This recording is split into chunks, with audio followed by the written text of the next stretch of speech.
Hey, this is Sue, and here's a classic Twister Talk show for you to enjoy.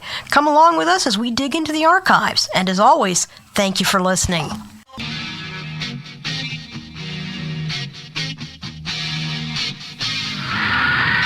a twister! It's a twister! Back up!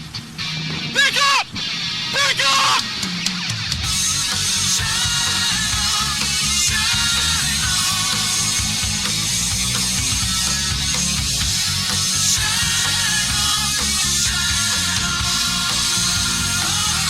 Like I've said before, if the Scarecrow from The Wizard of Oz has more credibility at that moment than Reed Timmer, what do you say? I don't know. It's like that's frightening. It is frightening. Poor Reed. Hey, it's Twister Talk. I'm Gary. I'm Sue. And I'm Brandon. And we're here, and we're going to talk about more mythology today because we covered some good subjects in the last one, but we realized there's some other things we need to talk about. But no, there's more. Oh, there's a lot more. So we're going to talk about some of those things, but you need to be weather-wise. And speaking of weather-wise, it's time again to turn this over to Brandon because guess what? So, hey, it's time for more terminology, and Brandon's got a new one to talk about, and we're going to let Brandon share. Yes, Gary, and today's term is cap. Now, this is not to be confused with cape. Cap is a separate term, and it refers to a layer of warm, dry air in the mid-atmosphere that prevents the formation of severe storms. You see, most of the time, the troposphere, the layer of atmosphere that we live and experience weather in, gets colder the higher up you go. This allows the air that's being warmed at the surface to rise, cool, condense, and create clouds and ultimately storms. Now, that rising air needs to be uninhibited for severe weather to occur. The cap, which is a layer of warm, drier air sitting usually between about 3,000 and 7,000 feet above the surface, will prevent that from happening. Best way to think about this is like steam rising from a pot of boiling water. The steam is the warm, moist air that's being warmed at the surface and trying to rise. The lid, if you have it on tight, represents that layer of warm, dry air that's keeping that steam from rising. As long as that cap is in place, severe weather formation doesn't occur. But if you take that lid off, you see that big plume of steam surge upward. The same thing happens if that layer of warm, dry air gets broken. All that warm, moist air surges upward into the colder heights, condenses, forms clouds, and ultimately storms, and even severe weather such as tornadoes. That's a good point and good terminology. They're talking about it. There are places at times, and there's been a few times where severe weather was expected, but the cap never broke. And the cap will suppress cumulus growth. That's the one they're most concerned about, would be cumulus growth of cumulus clouds. However, if the cap on a very concerning weather day, we're talking about we talked about earlier about Cape being so high. If that cap goes, when we're talking explosive thunderstorm development, that's exactly what we're talking about. In Oklahoma City, 1999, the cap broke southwest of Oklahoma City, and the first thunderstorm went up in less than 20 minutes. And then it was on. So that's why the cap is important in forecasting. And why? Was that the storm? Sorry, was that the storm where basically the cap was kind of kept in place by some cirrus cover? Right. And in one county, the cirrus cover broke for about 20 minutes or so. Yeah, a jet streak went through. A 100-mile-an-hour jet streak eroded the cap, and it was on. That's all it took. In Greensburg, Kansas, the storms that were heading toward Greensburg in 2005, those storm clouds were actually falling apart. However, the Dodge City, Kansas Doppler net where they're pointing up showed that a jet streak had moved in at about 75 miles an hour and just cool enough to erode the cap. The storms then re-strengthened, and then Greensburg got wiped off the face of the earth. Yeah. So this is what can happen. That's how important the cap is. The cap breaks. It is extremely violent storms. Of course, Cleveland, 1985. Cleveland, Ohio, and Pennsylvania. Cap broke over Cleveland. Storms went up, and the rest is history. The super outbreak. There was a cap in place for a good part of the day, and then the cap broke, and the storms formed out of a big complex from Arkansas to Ohio, and the rest is history on that. Yeah, that's definitely a term you'll hear a lot. So the cap is, you may not know what it is, but you do now, but the cap is the big key in severe weather. If the cap holds, no weather. If the cap goes, it's Katie bar the door. Yep. So, Brandon, thanks for sharing that. I'll tell you what we're going to do now. We'll go back to talking about some of the terminology and myths that we've had in the last show. We've got some more that we didn't get to cover, and we think they're just as important to take a look at. And Sue, I'm going to start with you this time, and let's debunk another urban legend. Well, one major urban legend about tornadoes is that they will never strike the same place twice. This, of course, is completely ridiculous. A modern example is Moore, Oklahoma, which has had several tornadoes hit it. Xenia has been hit at least twice. And perhaps the most bizarre example of all is a small town in Kansas called Codell. It was hit by a tornado 3 years running during the World War I years.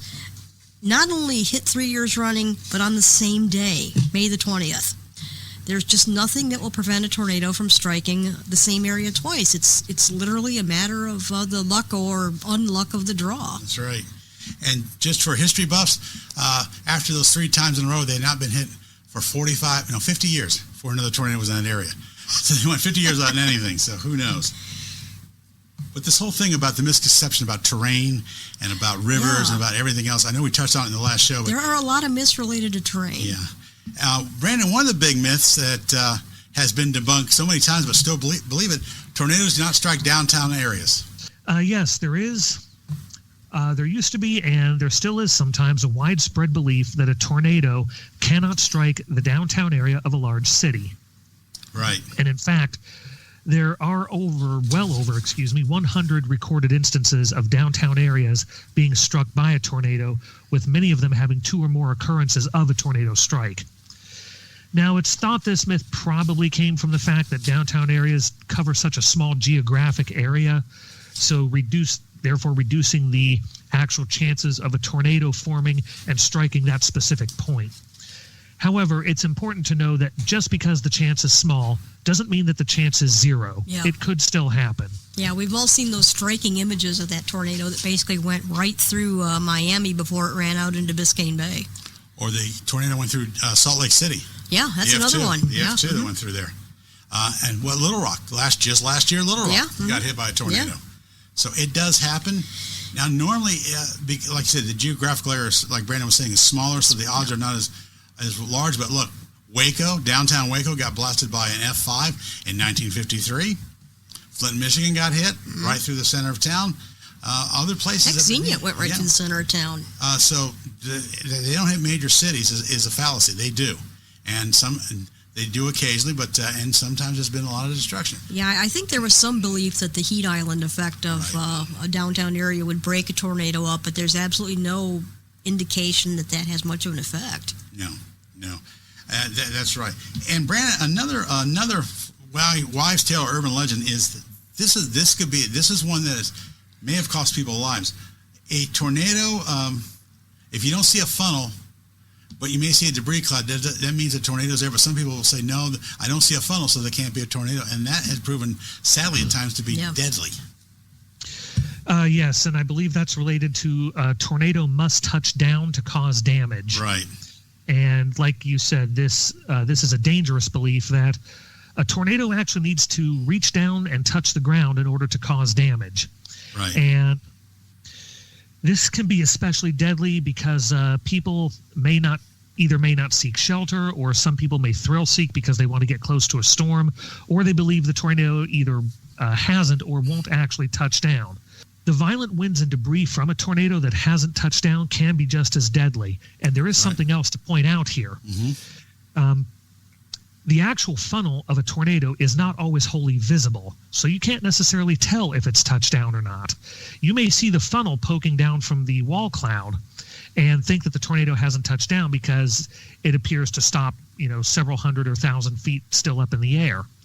That doesn't mean there's not still a rotating column of air that just hasn't condensed to be visible. Right. If you see anything that looks like debris swirling on the ground, there is a tornado. It is on the ground, and it is causing damage.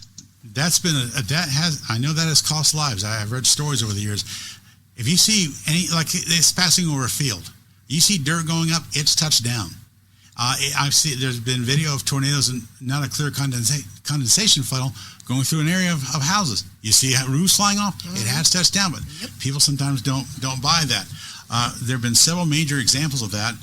One of the most striking ones is the super outbreak in 1974 when DePaul, Indiana got hit with an F5, And there are pictures of the tornado, and you do not see the funnel reaching down the ground, but we also know you can see debris going up, and it was causing F5 damage.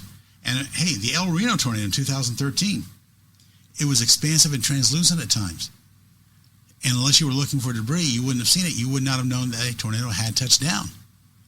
Now, a rotating wall cloud might tell you something, but sometimes you're not paying attention. You're looking for something that we want a visual confirmation. With tornadoes, that is not always the case. Yeah, one thing that I've learned from years and years of looking at pictures and videos of tornadoes is that they are all very unique. That's true.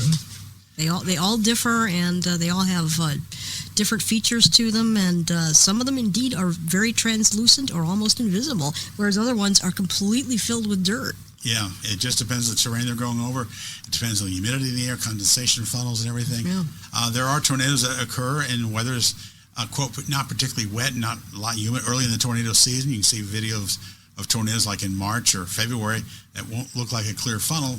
You'll see, a clear funnel, but you don't see any rotation or any. You'll see some debris, but you can't tell because, again, the air is dry. It's a strange phenomenon, but if you ever see something that doesn't fit what you're looking at, seek shelter. Yeah. Seek shelter. Don't be out there looking for something that may be sneaking up on you without knowing, and they do happen. Also, another one, Brandon, I want to talk about just real quickly, and I do want to make mention of this because it has had sad implications. If you see a tornado coming, for God's sake, do not get your camera and film it. Don't get your cell phone and film it. I got to take pictures of this, Mabel. Yeah. The gentleman in Henry, Indiana, in 2012. That's a terrible example, but it's a good example, He too. filmed it.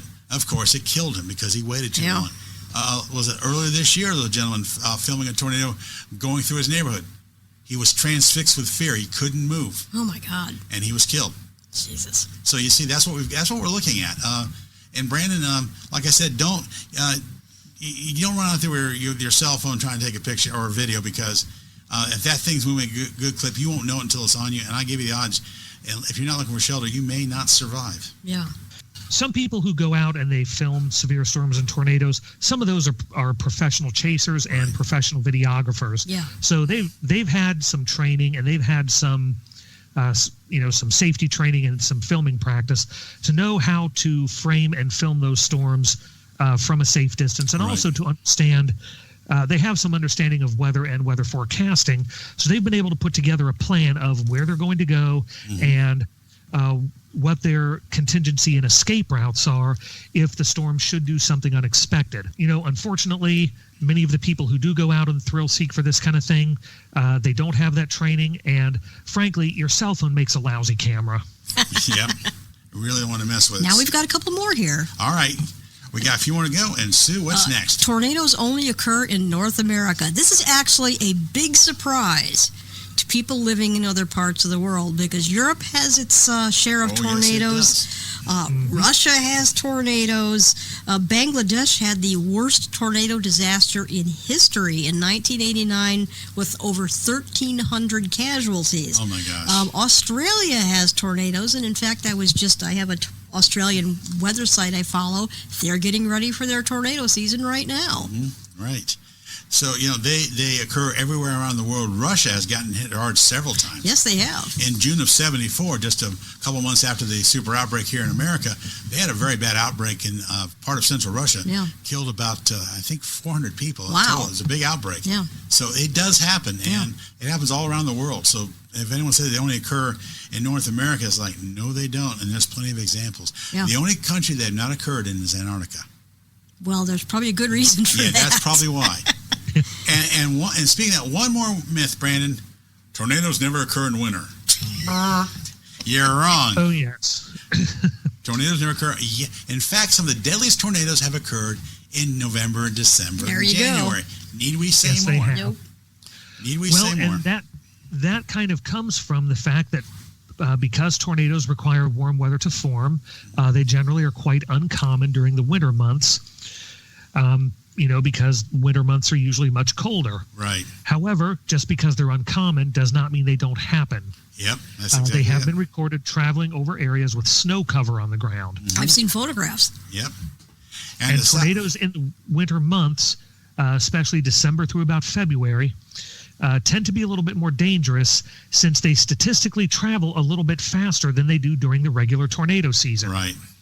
And probably also because people aren't expecting it as much. Yeah, they're just not thinking about it. And a lot of them in November, December, and January will occur at night. Yeah. Well, yeah, because the day is so short. Right. So I remember Christmas Day, 2011. And what did we see? I was watching some live feed from Mobile, Alabama, the TV station, and there's an EF4 going right across Mobile, Alabama on Christmas Day. Yeah. A huge funnel and everything else happening, and did a lot of damage. I killed like 30 people, 20 or 30 people. I'm sorry, I just can't remember the number, but they do happen. When we moved to Texas in 1973, my first Christmas in Texas, we're in a tornado watch and tornado warnings. There were tornadoes. They weren't particularly deadly or devastating, but there were several tornadoes on Christmas Eve. Why? Because the day it was 85 degrees. Christmas Day it was 63. But the point I'm saying is that tornadoes can occur any time of the year. We've had devastating tornadoes in Ohio in November. Yeah. Yeah. Tornadoes basically, to wrap up, laugh at your mythology. That's right. Yes, they do. Anyway, well, I tell you what, that's it for this episode of the Good Old Boys here. So we thank you for joining us, and hope you enjoyed some of the stories about mythology and what's happening, because there's some lessons to be learned, and always check your facts. Always. Always. And for Twister Talk, I'm Gary. I'm Sue. I'm Brandon. See you next time.